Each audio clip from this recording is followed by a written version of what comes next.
Engajamento é um termo que surgiu na década de 90 e continua bem atual. E não estamos falando das redes sociais. Esse não é apenas um conceito, mas uma solução para desenvolver a inteligência emocional e social das equipes de alta performance. E por isso escolhemos esse tema para o primeiro episódio do projeto Empreenda Mais. A nossa convidada especial é psicóloga com formação em gestão estratégica de pessoas, mestre em administração, master coach, professora universitária e ainda consultora empresarial.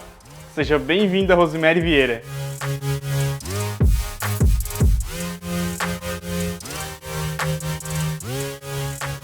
Olá, é um prazer estar aqui falando sobre engajamento. Antes de falarmos em engajamento, é importante entender um pouquinho da história da psicologia.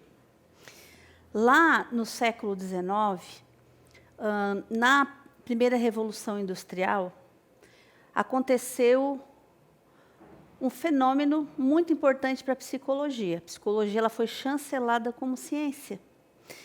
E, através do comportamentalismo, já existiu Freud, né? O Freud já era sucesso, já era tão importante quanto tem sido hoje. Então, e naquela época, o Freud ele dizia que a psicologia era o estudo da psique. Então, há 100 anos atrás, não tinha como a neurociência, não existia, a neurociência estava nascendo, crescendo e se desenvolvendo, e nós não tínhamos ainda essa clareza do que seria o estudo da psique. Então, John Watson ele surge, um psicólogo comportamentalista, e ele diz, olha, o estudo da psicologia é o estudo do comportamento humano, e qualquer pessoa pode ser o que quiser.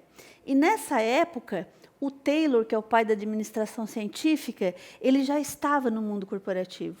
E isso abriu uma grande esperança e ele começa a treinar as pessoas. E isso começa a dar muito certo. Então, o comportamentalismo, a psicologia comportamental, os psicólogos naquela época, eles foram, né, muito requisitados.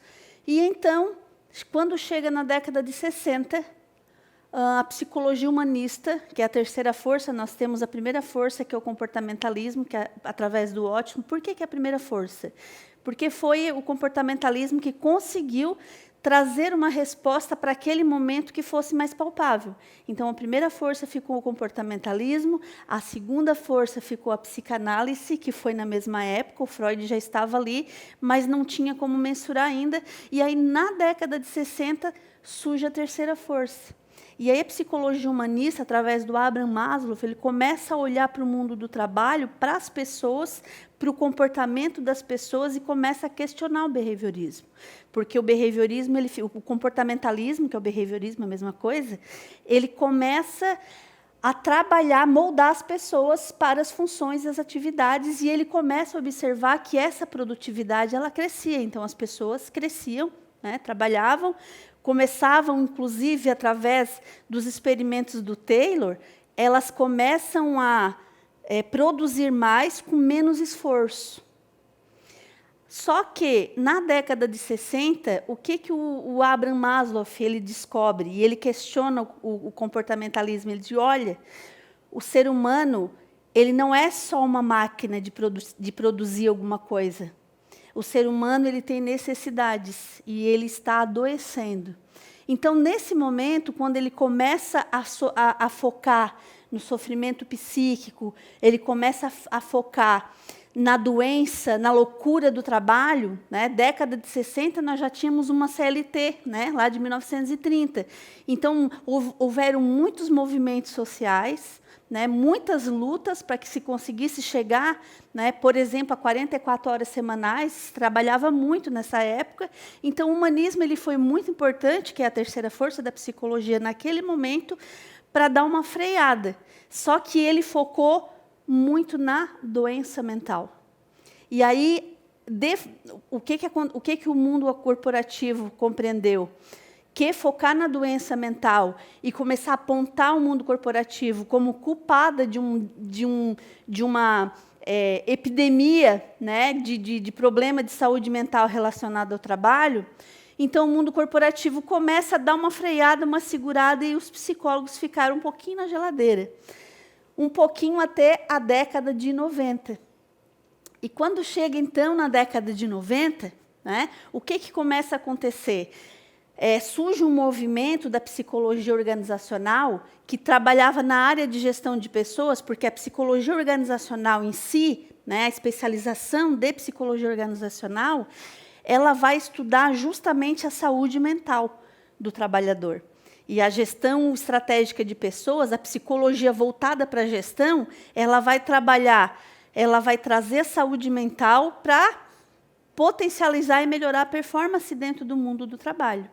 Então, quando chega na década de 90, o mundo corporativo, as organizações começam a virar os holofotes para a psicologia e questionar, ok, o que é possível fazer, né, para que o ser humano, para que as pessoas, que a gente já entendeu que não são máquinas, que são seres humanos, que precisam, que não querem, né, que, segundo o Maslow, elas não são só produção, elas precisam, às vezes, de um elogio, e isso pode promover a saúde mental. O que a psicologia, então, ela pode contribuir, né, com essa ciência do estudo do comportamento e da mente humana, para que possa melhorar a performance no mundo do trabalho. Então, na década de 90, surgem estudos que a psicologia, então, ela coloca como o engajamento. O que seria? O que fazer para que essas pessoas se sintam mais engajadas? Por que o engajamento? Porque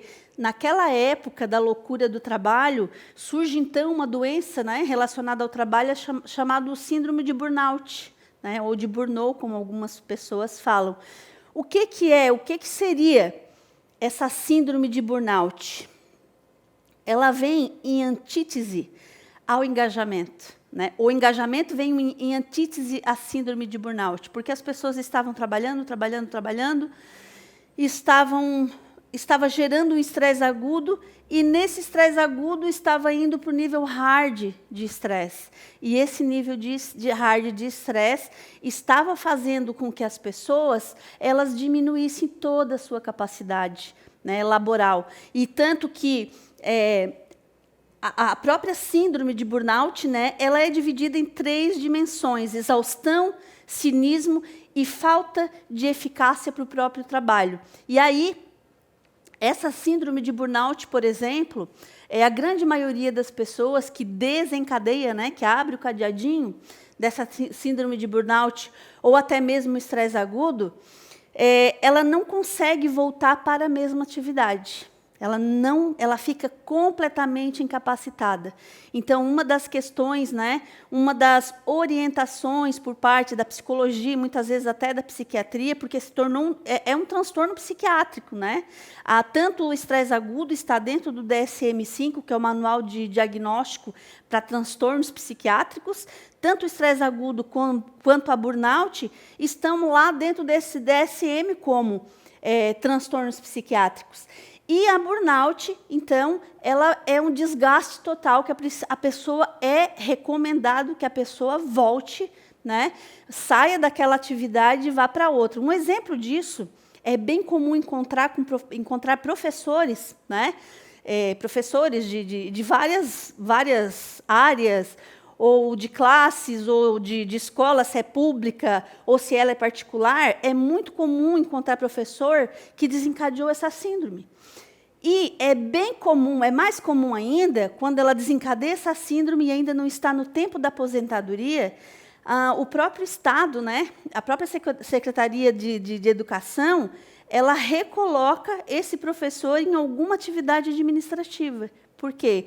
Porque ela está atestada com essa síndrome de burnout e o próprio psiquiatra, então, recomenda que ela seja retirada desse trabalho. Então, houve essa preocupação na década de 90, né, por conta dessa explosão do problema de doença mental dentro do trabalho.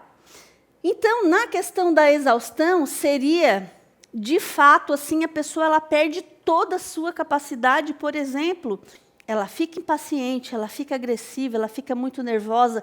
Aquilo que, para as pessoas que não desencadearam, né, que não estão no nível máximo do estresse, é comum lidar, né, ressignificar esse nervosismo e acalmar, pensa bem, a pessoa que já desencadeou, que já está no olho do furacão da síndrome de burnout, ela já perdeu toda a paciência, ela já está explosiva e muitas vezes também ela pode desencadear uma comorbidade. O que é uma comorbidade? Ela tem a burnout e vai ainda desencadear uma depressão. Então, seria essa fase da exaustão.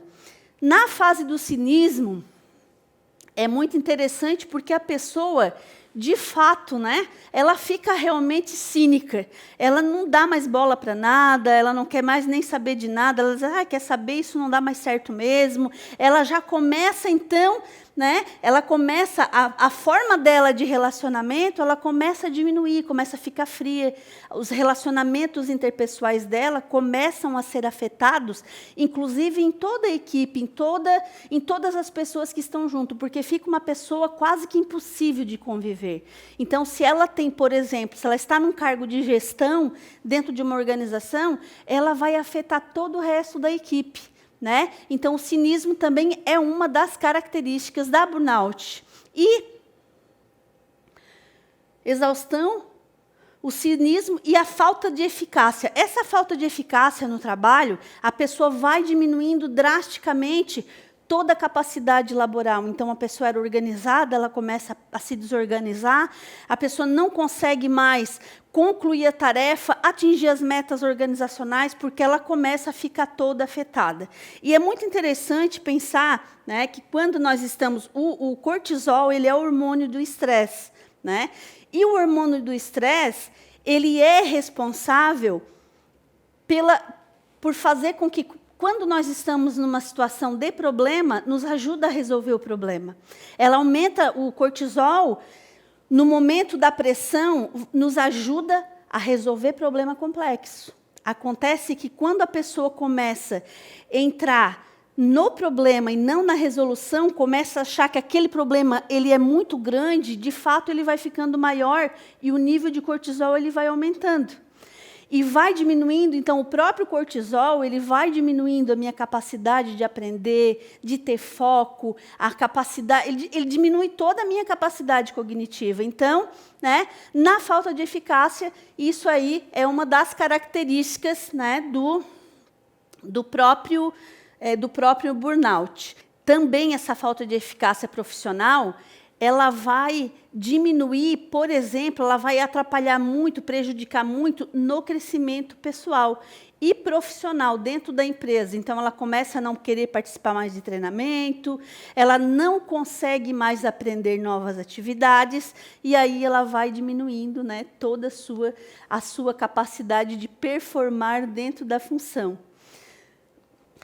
O conceito, então, do engajamento, ele é definido como um estado mental positivo, gratificante, relacionado ao trabalho e caracterizado por três, né? Existem três características que definem o engajamento. Seria o vigor, a dedicação e a absorção.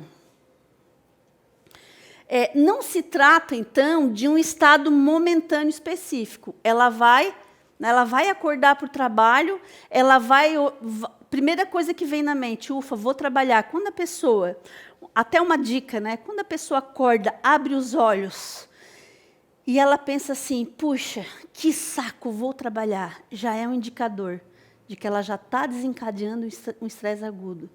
Quando ela acorda, diz assim, eu tenho isso, eu tenho aquilo para fazer, e ela levanta com toda a força de vontade, com todo esse vigor. Então, ele é um estado psicológico permanente, né? Um estado psicológico permanente que vai sempre focar na meta e na resolução do problema dentro do trabalho. O vigor, então, refere-se a altos níveis de energia e resiliência mental durante o trabalho. E diante das dificuldades, enquanto a dedicação ela é caracterizada por sentimento de importância, inspiração, orgulho, a pessoa ela sente felicidade, né? Então ela vai liberando os hormônios da felicidade, que são os antídotos do cortisol. É muito interessante falar do engajamento e da saúde mental, porque elas caminham juntas, né? A dedicação refere-se ao nível elevado do envolvimento a uma tarefa relacionada ao trabalho. Ao efetivar essa tarefa, o empregado envolve-se e sente prazer e verifica que a ação executada por ele tem significado. Então, ele sente prazer, ele faz, né? Ele faz com muito prazer. E isso é algo muito importante, porque promover a saúde mental no mundo do trabalho, hoje, é imprescindível. Lá na década de 60, nós psicólogos, focamos na doença, no sofrimento psíquico, na doença mental. Hoje, com os avanços da neurociência e psicologia cognitiva, principalmente, nós temos focado na promoção da saúde mental. Por quê? Porque as equipes de alta performance, elas precisam estar bem engajadas. E, para promover esse engajamento, é preciso, então, promover um ambiente saudável, promover os relacionamentos. A pessoa precisa estar satisfeita com o trabalho, ela precisa gostar, amar muito o que ela faz, né? Então, ela precisa ter um ambiente organizacional, uma cultura organizacional perfeita, para que promova esse engajamento. Mas não existe essa perfeição, não existe essa pessoa no mercado, né? O que vai existir são pessoas que têm um nível bom de resiliência, pessoas que sejam pelo menos moldáveis, né? Então, aquelas pessoas que têm mais resistência a se adaptar a lugares diferentes, com certeza elas terão mais dificuldade e causarão prejuízos para as empresas, né? É esse o papel dos setores de treinamento e desenvolvimento, dos setores de recursos humanos, dos setores de gestão estratégica de pessoas, é justamente promover, né, todo esse engajamento, avaliar como que está o estado de saúde mental desse trabalhador e levantar indicadores para treinamento e desenvolvimento. É interessante que, em 2019, a primeira empresa a criar uma diretoria de saúde mental foi a Ambev. A Ambev compreendeu que, cuidando e promovendo a saúde mental, que é muito diferente de doença mental, né, como nós focávamos lá na década de 60, promover a saúde mental no trabalho, hoje é sinônimo de alta performance, né, de soft skills bem desenvolvidas, de competências socioemocionais bem desenvolvidas.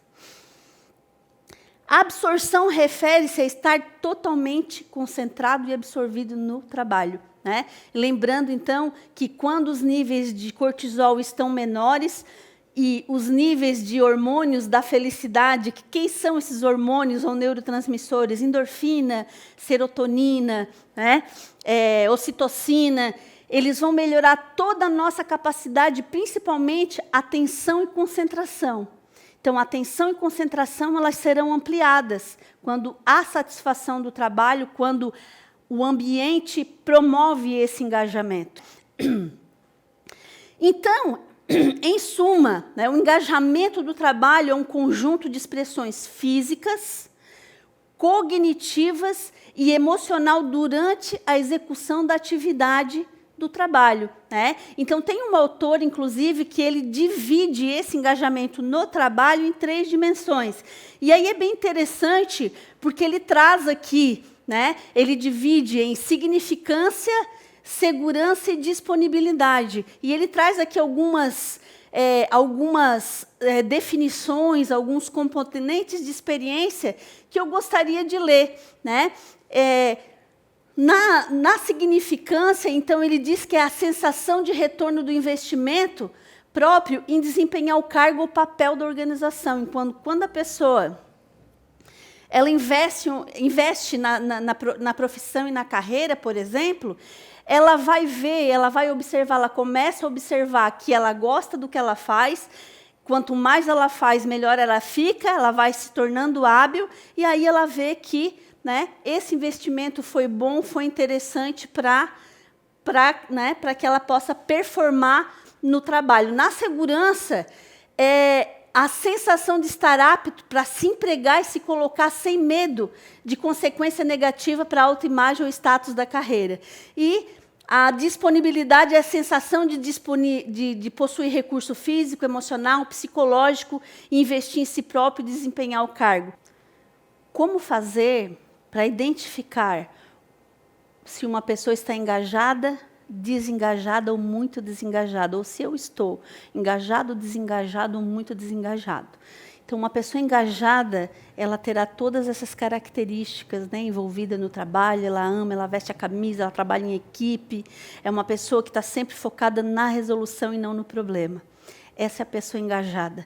A pessoa desengajada, ela não está satisfeita com o trabalho, ela não gosta do que ela faz, mas ela está ali, pode trabalhar 1, 2, 3, 4, 20 anos no mesmo lugar, desengajada, ela vai ficar muito insatisfeita e ela vai procurar alguma coisa, ela não vai ficar. Na muito desengajada, ela vai ficar 1, 2, 10 anos trabalhando no mesmo lugar e ela começa a promover, a mostrar para as pessoas, por exemplo, o quanto é ruim trabalhar ali. Entra um novo colaborador, alguém na equipe, ela diz, vem cá que eu quero te dizer como que as coisas funcionam, mas ela não sai. É uma pessoa acomodada, é uma pedra de tropeço no trabalho. Então, autopercepção com relação ao que você sente quando abre os seus olhos, o que você pensa e sente quando acorda com relação ao seu trabalho. Já é um indicador se você está engajado, desengajado ou muito desengajado. Tem vários tipos de avaliação, desempenho, avaliação psicológica, e acredito que hoje ela está sendo muito requisitada, levantar o perfil, levantar a avaliação de desempenho, pesquisa de clima e principalmente, a gente está com um problema de muita rotatividade no mundo do trabalho, entrevista de desligamento. Qual foi o motivo que a pessoa resolveu pedir, principalmente quando tem um pedido de demissão? Então, são indicadores muito importantes para identificar o quanto as pessoas estão desengajadas. E aí são indicadores para treinar e desenvolver essas pessoas e reter esses talentos. Uma dica para promover o engajamento dentro das organizações é sempre olhar para dentro de si. Qual é o seu propósito? A motivação, ela precisa ser intrínseca. É a sua subjetividade, o seu motivo de estar ali. Não ouvir e não olhar para as pessoas desengajadas. Buscar o seu propósito.